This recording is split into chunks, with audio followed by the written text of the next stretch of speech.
आइए हम जानते हैं वट सावित्री पूजा की कथा। तो ये पूजा क्यों की जाती है, इसका क्या महत्व है।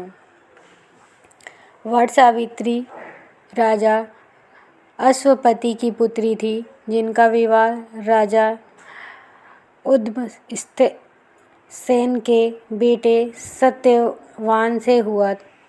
विवाह से पहले उन्हें नारद जी ने बताया कि सत्यवान अल्पायु है, तो सावित्री भी सत्यवान के प्रेम में राजसी वैभव त्याग करके उनके साथ वन में रहने लगी।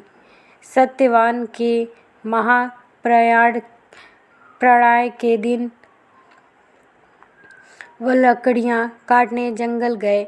वहाँ मूर्छित होकर गिर गए और यमराज सत्यवान के प्राण लेने आए। 3 दिन से उपवास में सावित्री उस घड़ी को जानती थी, अतः वह यमराज के सत्यवान के प्राण वापस देने की प्रार्थना करती रही, लेकिन यमराज नहीं माने। तब सावित्री उनके पीछे पीछे ही जाने लगी और कई बार मना करने पर भी वह नहीं मानी। जो सावित्री के साहस से यमराज प्रसन्न हुए और कोई 3 वरदान मांगने को कहा। सावित्री ने सत्यवान के दृष्टिहीन माता पिता के नेत्रों की ज्योति मांगी, छीना हुआ राज्य मांगा और अपने लिए 100 पुत्रों का वरदान मांगा।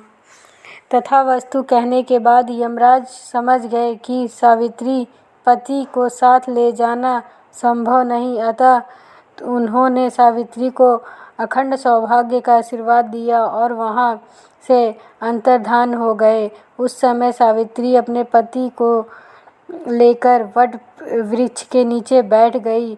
इसलिए इस दिन महिलाएं अपने परिवार और जीवन साथी के दीर्घ आयु की कामना करते हुए वट वृक्ष को भोग अर्पण करती हैं और उस पर धागा लपेटकर पूजा करती हैं। बोलिए वट सावित्री की जय, वट वृक्ष की जय।